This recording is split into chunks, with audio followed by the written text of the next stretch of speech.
Hi friends, welcome to Saritha's vlog. எல்லோரும் எப்படி இருக்கீங்க? நல்லா இருக்கீங்களா? தமிழும் சரஸ்வதியில் வந்து பார்த்தீங்கன்னா என்ன நடந்துச்சுனாக்கா, இப்போ நம்ம தமிழும் நமச்சியும் இப்போ நம்ம பரமனை வந்து மிரட்டுறாங்க ஃபோன் பண்ணி. வேறு ஒரு சிம்மை போட்டு நமச்சி குரலை மாற்றி பேசுகிறாரு.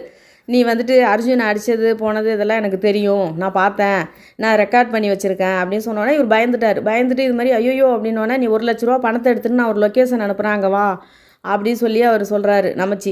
சரின்னு சொல்லிவிட்டு இவர் வந்து ஃபஸ்ட்டு அப்படி நான் இல்லை, நான் அதெல்லாம் ஒன்றும் பண்ணல, தமிழ் தான் அடித்தான் அப்படி இப்படிங்கிற மாதிரிலாம் பேசுகிறாரு. அப்புறம் மறுபடியும் வந்துட்டு நீ யாரை வேணாலும் அப்படி நம்ப வைக்கலாம், நான் நேர்லேயே பார்த்தேன் நீ அடித்ததை அப்படின்னு சொன்னோன்னே சரி நான் பணம் எடுத்துகிட்டு வரேன் அப்படின்னு சொல்லி ஒத்துக்கிட்டாரு.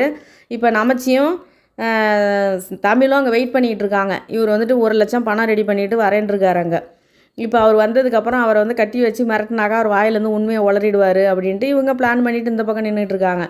இப்போ இங்கே என்னான்னு கேட்டாக்கா, ராகினி வந்து அர்ஜுன் பக்கத்தில் உட்காந்துக்கிட்டு அர்ஜுன்கிட்ட பேசிகிட்டு இருக்காங்கன்னா அர்ஜுன் கோமாவில் இருக்கார். இவங்க பக்கத்தில் உட்காந்து இவங்க பேசுகிறதெல்லாம் அவருக்கு கேட்குன்னு சொல்கிறாங்கல்ல, அதனால் பேசிகிட்டு இருக்காங்க. இன்றைக்கி அர்ஜுன் ஞாபகம் இருக்கா, இன்றைக்கி தான் நம்ம ஃபஸ்ட்டு நம்ம மீட் பண்ண நாள் அப்படின்னு சொல்லிட்டு ஃபீல் பண்ணி பேசிகிட்டு இருக்காங்க. அதுக்கப்புறம் வந்து பார்த்திங்கன்னா என்ன ரொம்ப ஃபீல் பண்ணுறாங்க. என்ன சொல்கிறாங்கன்னா வந்து நம்ம 2 பேரும் மீட் பண்ண ஃபஸ்ட்டு நாள் இன்றைக்கி தான். நான் அன்றைக்கி வந்து ரொம்ப டிப்ரெஷனாக இருந்தேன். அந்த நேரம் வந்துட்டு நான் வந்துட்டு ரோடை பார்க்காம கிராஸ் பண்ணும்போது நீங்கள் தான் வந்து என்னை காப்பாற்றுனீங்க. அன்றைக்கி நீங்கள் என்னை காப்பாற்றலைன்னா என் என்னோடய லைஃப் எப்படி போயிருக்குமோ தெரியாது, நான் இருந்திருப்பேனான்னு கூட தெரியாது. உங்களை பார்த்ததுக்கப்புறம் தான் என் வாழ்க்கைக்கே ஒரு அர்த்தம் வந்துச்சு அப்படின்னு சொல்லி பேசுகிறாங்க. இதெல்லாம் ரொம்ப ஓவராக இல்லை? அவங்களுக்கு என்ன குறைச்சலில் வளர்ந்தாங்க? அங்கே என்ன படிக்க வச்சுருக்காங்க, டாக்டருக்கு படிக்க வச்சுருக்காங்க, நல்லா வந்து பணக்கார வீட்டில் வளர்ந்துருக்காங்க. அவங்கள அர்ஜுனை பார்த்ததுக்கப்புறம் தான் அவங்க வாழ்க்கைக்கே ஒரு அர்த்தம் வந்துச்சான். இதெல்லாம் ஓவராக தெரியல? இப்போ அர்ஜுன்ட்டு அவங்க பேசிகிட்டு இருக்காங்க. அப்போ வந்துட்டு அங்கே வராங்க அவங்க அம்மாவும் அக்காவும் வந்துட்டு, நீ சாப்பிடாம பக்கத்துலேயே உட்காந்தா என்ன பண்ணுறது, குழந்தைக்கெல்லாம் பால் கொடுக்கணும்ல, நீ போமா நாங்கள் பார்த்துக்குறோன்னு சொன்னோன்னே ராகினி வந்து இல்லை எனக்கு பசியே எடுக்கலை அப்படின்னு சொல்லிட்டு பேசிகிட்டு இருக்காங்க. இந்த பக்கம் என்னென்னா நம்ம சரஸ்வதி சோகமாக டைனிங் டேபிள்லேயே படுத்துருக்காங்க. உடனே வந்துட்டு கோதை வந்து கேட்குறாங்க, என்னம்மா ரெஸ்ட் எடுக்க போகிறேன்னு சொல்லிட்டு இங்கேயே உட்காந்துருக்க அப்படின்னோடனே, இல்லை எனக்கு தூக்கமே வரல அப்படின்னோடனே வசு சொல்கிறாங்க அவங்க நேத்திலேருந்தே அப்படி தான் இருக்காங்க, ராகினி வந்து சாபம் விட்டு போனதுலேருந்து அவங்க அப்படி தான் சோகமாக இருக்காங்க அப்படின்னோடனே அதுக்கப்புறம் கோதை போய் பேசுகிறாங்க, பயப்படாத அதெல்லாம் ஒன்றும் ஆகாது அப்படின்ட்டு. இல்லை என்ன வேணாலும் பேசியிருந்தாலும் நான் தாங்கியிருப்பேன், குழந்தைக்கு போய் சாபம் விட்டு போகிறா, எனக்கு அதுதான் பயமாக இருக்கிற மாதிரி இருக்குது அப்படிங்கிற மாதிரி சரஸ்வதி பயந்துட்டுருக்காங்க. உடனே கோதையம்மா போயிட்டு சாமி ரூமை திறந்து விபூதியெல்லாம் வச்சு விட்டு, ஒன்றும் பயப்படாதம்மா அதெல்லாம் ஒன்றும் ஆகாது, அவள் பேசுகிறதெல்லாம் ஒரு கணக்கில் எடுத்துக்காத, அதெல்லாம் ஒன்றும் பழிக்காது அப்படிங்கிற மாதிரி, நம்ம யாருக்கும் எந்த கெடுதலும் பண்ணல, கடவுள் அது நமக்கு நல்லது தான் பண்ணுவார் அப்படிங்கிற மாதிரி அவங்க எப்போதும் வழக்கமாக பேசுகிற டயலாக்கை பேசிவிட்டு அவங்க விபூதி வச்சு விட்டுட்டு நீ போய் ரெஸ்ட் எடுப்போன்னு சொல்லி அனுப்புகிறாங்க. இப்போ இவங்க 2 படி தான் ஏறினாங்க. அதுக்குள்ளே சரஸ்வதிக்கு அப்படியே மயக்கம் வந்து கீழே விழுந்துடுறாங்க. வந்தோன்னே வலி வந்துடுது அவங்களுக்கு, கத்துறாங்க, அழுகுறாங்க. ஒடியாந்து வந்து எல்லாருமே ஆம்புலன்ஸுக்கு ஃபோன் பண்ணிட்டாங்க. உடனே வந்துட்டு நடேசன் வந்துட்டு தமிழுக்கு ஃபோன் பண்ணுறாரு. அங்கே என்னென்னா தமிழும் நமச்சியும் அவர் பரமனுக்கு வெயிட் பண்ணிட்டு நிற்கிறாங்க. இப்போ இவங்க ஃபோன் பண்ணி இந்த மாதிரி வந்துட்டு சரஸ்வதி வந்து மாடிப்படியிலேருந்து கீழே விழுந்துட்டா, அவளுக்கு உடம்பு சரியில்லை, நீ உடனே வா அப்படின்னு சொன்னோன்னா ரொம்ப தமிழ் பயந்துடுறாரு. உடனே வந்துட்டு நமச்சி இந்த மாதிரி சரஸ்வதி கீழே விழுந்துட்டாளாண்டா, உடம்பு சரியில்லையாண்டா, வாடான்னு அப்படின்னோடனே இப்போ பரமன் வேறு வருவானே, என்ன பண்ணுறதுன்னு தெரியலையேங்கிறாரு தமிழ். இப்போ அவனா உனக்கு முக்கியம், சரஸ்வதியை காப்பாற்றணும், நீ வாப்பா அப்படின்னு சொல்லிட்டு இவங்க 2 பேரும் போயிடுறாங்க. வீட்டுக்கு போனோன்னா சரஸ்வதி ரொம்ப பயப்படுறாங்க. தமிழ் கையை பிடிச்சிட்டு தமிழ் பயமாக இருக்குன்னு, அதெல்லாம் ஒன்றும் ஆகாது பயப்படாதுன்னு சொல்லிவிட்டு அப்புறமேட்டுக்கு ஹாஸ்பிட்டல் கூப்பிட்டு போயிறாங்க. எப்போதும் வழக்கமாக ஒரு டாக்டர்கிட்ட பார்த்துட்டு இருந்தாங்கல்ல, அங்கே கூப்பிட்டு போயிட்டாங்க. ராகினி ஹாஸ்பிட்டலுக்கு போகலான்னு சொல்லிட்டு சொல்லும்போது இவங்க கோதை சொல்கிறாங்க, இப்போ கூட நடேசன் திட்டுறாரு, அதெல்லாம் ஒன்றும் ராகினி ஆஸ்பத்திரிலாம் வேணாம், வழக்கமாக செக் பண்ணுற டாக்டர்கிட்டே கூப்பிட்டு போ அப்படின்னு சொன்னோன்னே சரின்ட்டு அங்கே கூப்பிட்டு போயிட்டாங்க. இப்போ அங்கே கூப்பிட்டு போனோன்னா டாக்டர் பார்த்துட்டு என்னாச்சு அப்படின்னோடனே இது மாதிரி வலி வந்துருச்சு, படிக்கட்டுலேருந்து வலிக்கு விழுந்துட்டா அப்படின்னோடனே ஏற்கனவே அவங்களுக்கு ரொம்ப கிரிட்டிக்கலாக இருக்குது உடனே சூழ்நிலை, பார்த்து ஜாக்கிரதையாக பார்த்துக்கலாம், சரி ஓகே அப்படின்ட்டு எமர்ஜென்சி வார்டில் கொண்டே வச்சு ஐசியூவில் வச்சு செக் பண்ணிக்கிட்டு இருக்காங்க.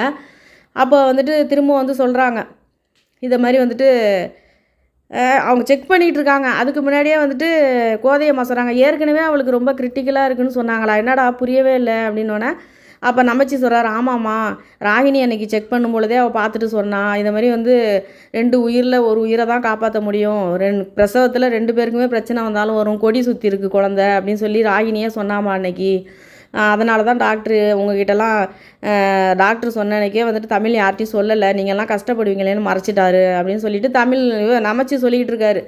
சொன்ன உடனே வந்துட்டு ஏன்டா இது எல்லாத்தையும் உன் மனசுக்குள்ளேயே போட்டு வச்சுருந்தியா அப்படின்னு சொல்லிட்டு கோதை அம்மா வந்து தமிழ்கிட்ட கேட்டுக்கிட்டு இருக்காங்க.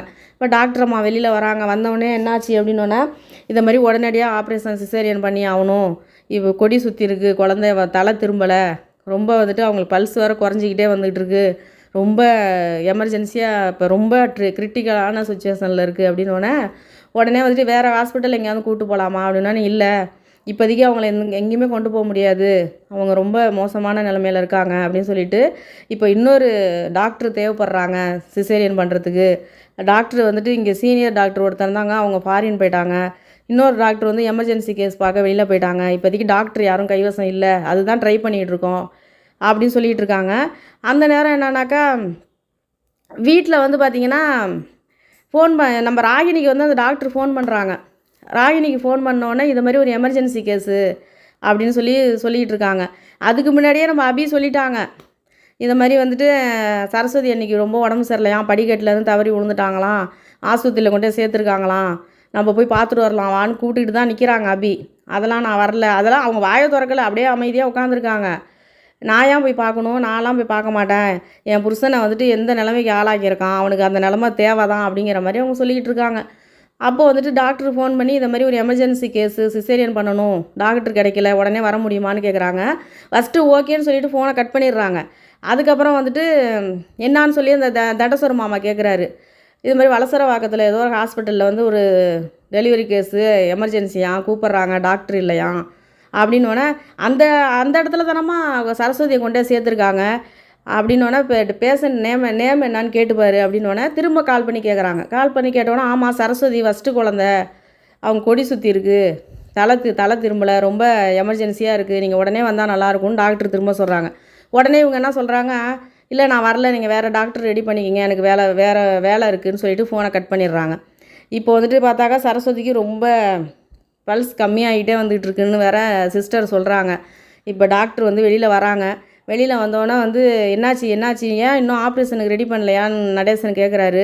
கார்த்திக்கு எல்லாருமே அங்கேயே தான் இருக்காங்க. உடனே வந்து இல்லை டாக்டர் இன்னொருத்தங்க தேவைப்படுறாங்க, ஒரு டாக்டருக்கு ட்ரை பண்ணோம், அவங்க வரலன்ட்டாங்க கடைசி நேரத்தில், இப்போ வேறு டாக்டர் யாருமே இப்போ அவைலபிளாக இல்லை, அதான் ட்ரை பண்ணிக்கிட்டு இருக்கோம் அப்படின்னு சொல்லி அவங்க சொல்கிறாங்க. இப்போ என்னன்னாக்கா தமிழ் வந்துட்டு அழுகுறத பார்த்தோம், உண்மையிலே அழுதுட்டாங்கண்ணா. தமிழ் வந்துட்டு அந்த நேரம் வந்துட்டு தேம்பி அழுகுறாரு, வெளியில் வாய் விட்டு அழுகுறாரு, சரஸ்வதி அப்படின்ட்டு அழுகுறாரு. அந்த நேரம் வந்து உண்மையிலே நானே அழுதுட்டேன். எனக்கு அது நாடகங்கிறத மறந்து நான் அழுதுட்டேன். உண்மையிலே ஒரு உண்மையான ஒரு நாடகம் இல்லாமல் நம்ம நிஜத்தில் வந்துட்டு ஒரு ஒய்ஃபுக்கு இதை மாதிரி நிலமைங்கிறப்ப ஒரு வீட்டுக்கார் எப்படி அழுவாரோ அந்த நிலமை மாதிரி தமிழ் உண்மையிலே அந்த நடிப்பு அந்த இடத்துல சூப்பராக இருந்துச்சு. எனக்கு அப்படியே டக்குன்னு அவர் அழுதோன்னா அவனுக்கு கண்ணில் அப்படியே தண்ணி வந்துருச்சு. அந்த நிலமை வந்துட்டு பாவம், அவரால் வந்துட்டு வெளியில் சொல்ல முடியாமல் அதை அடக்கிட்டு இருந்தார். இந்த நேரம் பார்த்து இவங்களுக்கு இப்படி இருக்குது. ஆனால் வந்துட்டு நம்ம ராகினியை நினச்சாக்கா இதை மாதிரி ஒரு பொண்ணெல்லாம் பெக்கவே தேவையில்லைங்க அந்த உலகத்தில். 1000 தான் கோபமாக இருக்கட்டுமேங்க, 1000 தான் சண்டையாக இருக்கட்டுமே, 1000 தான் கோபமாக இருக்கட்டுமே, அந்த அபி கடந்து துடிக்கிறாங்க. ஐயோ அன்றைக்கி சீரியஸாக இருக்குதான், நம்ம போய் பார்த்துட்டு வரலாம் வான்னு சொல்லி கூப்பிட்றாங்க. நான் ஏன் பார்க்கணும், என் புருஷனை அடித்து போட்டான்ல அவன், என் புருஷன் இப்போ அதை பாருங்கள் இப்போ உயிருக்கு போராடிட்டு கிடக்கிறாரு, கோமாவில் போயிட்டாரு, நான் என்னத்துக்கு வந்து பார்க்கணும், அவனுக்கு இதில் இந்த தண்டனை தான், இது கடவுளாக பார்த்து தான் அந்த தண்டனை கொடுத்துருக்காரு அப்படின்னு சொல்லி ராகினி சொல்கிறாங்க. ஓவராக இல்லை இதெல்லாம். அவங்க மாமியார், அவங்க நாத்தனார், அந்த தண்டசோறு மாமா கொஞ்சம் கூட கவலை இல்லாமல் காஃபி குடிச்சிக்கிட்டு இருக்காரு.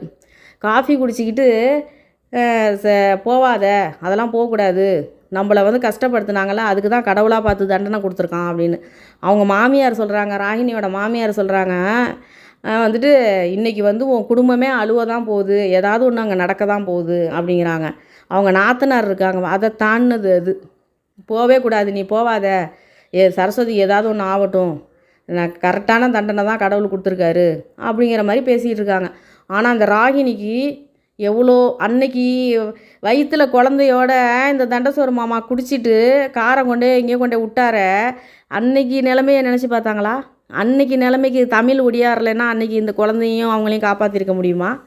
அன்றைக்கி நிலமை அன்றைக்கி எவ்வளோ குழந்தைய வயிற்றில் வச்சுக்கிட்டு அந்த காரில் வந்து போய் இப்படி காரை இது பண்ணி ஆக்சிடெண்ட் ஆணுச்சே, அன்னைக்கு வந்துட்டு ஐயோ அந்த நமக்கு என்ன ஆகுமோ நம்ம குழந்தைக்கு என்ன ஆகுமோன்னு எவ்வளோ பயந்துருப்பாங்க. அதே நிலமை தானே இன்றைக்கி சரஸ்வதிக்கு. கொஞ்சம் கூட பழசை நினச்சி பார்க்க மாட்டாங்க. இவங்கெல்லாம் ஒரு பொண்ணா? இவங்கெல்லாம் கோதை வந்துட்டு இந்த 2 பிள்ளையோட கம்முன்னு இருந்திருக்கலாம். இந்த 3ஆவது அந்த ராகினியை பெற்றிருக்கவே தேவையில்ல. ஐயோ ஐயோ ஐயோ ஐயோ இன்னும் இப்படியா? சொத்து சொத்து சொத்துன்னு பேய் மாதிரி அலையுது. அதுவும் இல்லாமல் முன்ன என்னமோ உலகத்தில் இல்லாத புருஷனை கட்டி வச்சுருக்க மாதிரி அந்த புருஷனுக்கு இப்படின்னா உடனே வந்துட்டு இந்த அம்மாவுக்கு அப்படியே வேதாளம் முருங்கை மலம் ஏறிடுது. அப்படியே கொஞ்சம் கூட படிச்சிருக்க தவிர கொஞ்சம் கூட யோசிக்க வேணாம். என்னடா இது? சரி என்ன தான் நடந்திருக்கும்? தமிழ் அடித்ததுலையா உளுந்திருப்பார்? ஒரு டாக்டர் தானே, என்ன நடந்திருக்கும்? எதனா எப்படி இந்த அளவுக்கு அடிக்கவே இல்லையே அப்படின்லாம் வந்துட்டு யோசிக்க மாட்டாங்களா? ஒருத்தவங்க ஒன்று சொன்னாக்கா அப்படியே நம்பிட வேண்டியது அப்படியே. அப்போ நாளைக்கு வந்துட்டு சரி இன்றைக்கி வந்து இவங்க போகலைங்கிறாங்க, நான் போக மாட்டேங்கிறாங்க, சரஸ்வதிக்கு ஏதோ ஒன்று ஆகி போயிடுச்சு. நாளைக்கு நீ போகலை, நாளைக்கு வந்துட்டு உன் புருஷன் வந்துட்டு தமிழ் எதுவும் அடிக்கலை, அந்த தண்டசோறு மாமா தான் அடித்தாருன்னு நாளைக்கு தெரியுது. அன்னைக்கு வந்துட்டு உனக்கு குற்ற உணர்ச்சி ஆகாது? அந்த நிமிஷம் நம்மளை கூப்பிட்டாங்களே நம்ம போகலையே அப்படிங்கிறது. டாக்டர் தானே நீ? டாக்டராக இருந்தால் என்றைக்குமே வந்துட்டு ஒரு இதை பார்க்கக்கூடாது. அந்த நேரம் வந்து எதிரின்னு நினைக்கக்கூடாது, அவங்க சண்டைக்காரவங்கன்னு நினைக்கக்கூடாது, அவங்க யாரோ எவரோ. அந்த நேரம் உயிர் மட்டும்தான் அவங்க கண்ணுக்கு தெரியுமாங்க. டாக்டர்னால் தெய்வங்கிற மாதிரி அவங்களுக்கு வந்து உயிர் மட்டும்தான் அந்த நிமிஷம் கண்ணுக்கு தெரியுமா. அவங்க அந்த நிமிஷம் அந்த உயிரை மட்டும்தான் காப்பாற்றணும்னு நினைப்பாங்களாம். அது எவ்வளோ கேவலமானவங்களாக இருந்தாலும் சரி, அவங்க எவ்வளோ மோசமானவங்களாக இருந்தாலும் சரி, அந்த நேரம் அவங்க கண்ணில் வந்து அந்த உயிர் மட்டும்தான் அங்கே தெரியுமா, அந்த உயிரை காப்பாற்றணும் அப்படின்னு. ஆனால் நீ வந்து பழி வாங்கிறதுக்கு உட்காந்துருக்கியே, இது பழி வாங்குற நேரமாக இது? ஆனால் கோதை வந்து இது மாதிரி பொண்ணெல்லாம் பெற்றிருக்கவே தேவை கிடையாது. இதோட இருக்குங்க சரஸ்வதிக்கு இது மாதிரி இருக்குது. தமிழ் அழுகுறாரு, பாவமாக இருக்கிற மாதிரி இருக்குது ரொம்ப. ஆனால் வந்துட்டு என்ன நடக்குமோ தெரில, பார்க்கலாம். ஆனால் ப்ரோமோலாம் போட்டாங்க. ப்ரோமோ பார்த்தாச்சு. ப்ரோமோவில் வந்து என்ன போட்டிருக்காங்கன்னா, சரஸ்வதிக்கு பொன் குழந்தை பிறக்குது, ராகினி தான் வராங்க, ராகினி தான் வந்துட்டு பிரசவம் பார்க்குறாங்க. வந்துட்டு சரஸ்வதியும் குழந்தையும் நல்லபடியாக இருக்குது. தமிழுக்கு பொன் குழந்தை பிறந்துருச்சு. தமிழ் ஆசைப்பட்ட மாதிரியே பொண்ணு தான் ஆசைப்பட்டார் அவர். சரஸ்வதி வந்து பையன் வேணும்னாங்க, தமிழ் வந்து பொண்ணு வேணும்னு கேட்டார். அதே மாதிரி பொம்பளை பிள்ளை தான் பிறந்திருக்கு. ராகினி தான் வந்து பிரசவம் பார்க்குறாங்க கடைசி நேரத்தில். இருந்தாலும் வந்து இந்த நிமிஷத்தில் வந்துட்டு இந்த மாதிரி இருக்கிறது கோவமாக வருதுல்ல நமக்கு. பார்க்கலாம். அதுலேயும் வந்துட்டு அவங்க மாமியார் நாத்தனார் என்ன சொல்லி அனுப்புகிறாங்கன்னா, ராகினியா இதுதான் உனக்கு பழி வாங்கிறதுக்கு கரெக்டான நேரம். நீ வேற சாபம் விட்டு வந்திருக்க, உனக்கு குழந்தையே பிறக்காது, காலம் ஃபுல்லாக நீனும் உன் பொண்டாட்டியும் குழந்தை இல்லைன்னு ஃபீல் பண்ணுவீங்க, அது நடக்கும்னு சாபம் விட்டு வந்திருக்க. இப்போ உனக்கு கரெக்டான சான்ஸு, உன்னை கூப்பிட்ருக்காங்க, நீ போயிட்டு கொஞ்சம் நஞ்சம் இழுத்துக்கிட்டு இருக்க உயிரையும் கட் பண்ணி விட்டுரு வந்துருன்னு ஐடியா கொடுத்து தான் அனுப்புகிறாங்க. ஆனால் நம்ம ராகினி என்னதான் இருந்தாலும் தமிழோட ரத்தம், தமிழ் உடம்புல ஓடுற ரத்தம் தானே அவங்க உடம்புலையும் ஓடுது. கோதையம்மா நடேசனுடைய ரத்தம் கொஞ்சம் கொஞ்சம் அவங்க உடம்புல இருக்கிறதுனால கொஞ்சம் ஏதோ பாவம் பார்த்து ஏதோ பிரசவம் பார்க்குறாங்க போல் இருக்குது. அதோட இருக்குது. ஆனால் எனக்கு ஒரே ஒரு விஷயம் மட்டும்தான், ராகினி வந்து எம்பிபிஎஸ் படித்தாங்க. அதுக்கப்புறம் அவங்க எங்கேயுமே போயிட்டு ஒவ்வொரு பார்ட்ஸுக்கும் வந்துட்டு எனக்கு தெரியாதுங்க டாக்டரை பற்றிலாம். ஒவ்வொரு பார்ட்ஸை பற்றியும் தனியாக அதுக்கு ஒவ்வொருத்துக்கும் ஸ்பெஷலிஸ்ட்டுங்கிறாங்கல்ல. எம்பிபிஎஸ்ஸை முடித்ததுக்கு அப்புறம் திரும்ப போயிட்டு படிப்பாங்களாம் அந்த கோர்ஸ் எடுத்து. இப்போ தலைக்குன்னா தலை தனியாக, பிரெயினுக்கு இப்படி தனித்தனியாக, ஹார்ட்டுக்கு தனியாக, அப்படி தனித்தனியாக படிப்பாங்களாம். அதுக்கு ஒரு 3 வருஷம் 4 வருஷம் படித்ததுக்கப்புறமே தான் வந்துட்டு ஒரு டாக்டராக இதாவாங்க. சரி இவங்க இப்போ தான் ப்ராக்டிஸே எடுக்கிறாங்க. ஒரு ஹாஸ்பிட்டல் இவங்க ஆரம்பித்து கொடுத்தாங்க, அதில் ப்ராக்டிஸ் எடுத்துக்கிட்டு இருக்காங்க படிப்பு முடிஞ்சு.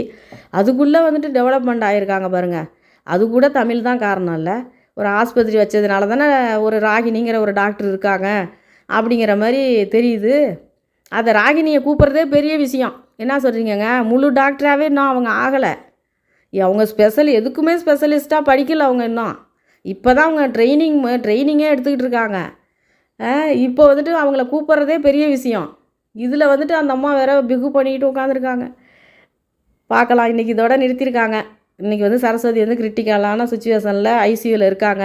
இந்த பக்கம் தமிழ் அழுதுகிட்டு இருக்காரு, குடும்பமே அழுதுகிட்டு நின்றுட்டு இருக்காங்க. ராகினி வந்து வீம்பு பிடிச்சிக்கிட்டு வீட்டில் உட்காந்துருக்காங்க. ராகினி மாமியார் நாத்தனாரெல்லாம் சந்தோஷமாக இருக்காங்க. தமிழ் வீட்டில் ஏதோ ஒன்று நடக்க போகுது அப்படின்னு சந்தோஷமாக இருக்காங்க. அர்ஜுன் வழக்கமாக கோமாவில் ஜாலியாக தூங்கிக்கிட்டு இருக்காரு. தண்டசோறு மாமா இவங்க பணத்தை எடுத்துகிட்டு வந்தார் பாருங்க. அப்போ தமிழும் நமச்சியும் இப்படி கிராஸ் பண்ணி போயிடுறாங்க. சரஸ்வதிக்கு உடம்பு சரியில்லைன்னொன்னே இப்படி கிராஸ் பண்ணி போகிறாங்க பாருங்க. அதை பார்த்துட்றாரு. என்னது இது, பணத்தை எடுத்துகிட்டு வர சொன்னானுங்க, இவனுங்க என்ன இந்த பக்கம் போகிறானுங்க, ஓஹோ இவனுங்க தான் நம்மளை மிரட்டியிருக்கானுங்களா, ஓகே ஓகே அதான் அப்படின்ட்டு எஸ்கேப் ஆகிட்டார். அவர் தெரிஞ்சுக்கிட்டார் தமிழும் நமச்சியும் தான் மிரட்டியிருக்காங்கன்னு எஸ்கேப் ஆகிட்டார். இப்போ இதோட இருக்குங்க, பார்க்கலாம் இதுக்கப்புறம் என்ன நடக்குது. நாளைக்கு கண்டிப்பாக குழந்த பிறந்துடும், பார்க்கலாம். இந்த வீடியோ உங்களுக்கு பாருங்கள், பிடிச்சிருந்தா லைக் பண்ணுங்கள், ஷேர் பண்ணுங்கள், சப்ஸ்கிரைப் பண்ணுங்கள். நன்றிங்க. மறக்காமல் வந்து ராகினி இந்த நேரத்தில் பழி வாங்குறது வந்துட்டு கரெக்டாக தப்பான்னு எனக்கு கமெண்ட் பண்ணுங்கள். இந்த நிமிஷத்தில் பார்க்கலாமாங்க பழி வாங்குறது? அர்ஜுனுக்கு 1000 பிரச்சனை இருக்கட்டுங்க, இந்த நிமிஷத்தில் பழி வாங்கலாமா? ஒரு டாக்டராக இருந்துக்கிட்டு அதுவும் இந்த நிமிஷம் பழி வாங்கலாமா? இது மட்டும் எனக்கு கமெண்ட் பண்ணுங்கள். ராகினி பண்ணுறது கரெக்டாக தப்பா, பழி வாங்கிறதுக்கு நேரம் இதுவா அப்படிங்கிறத எனக்கு கமெண்ட் பண்ணுங்கள். நன்றிங்க.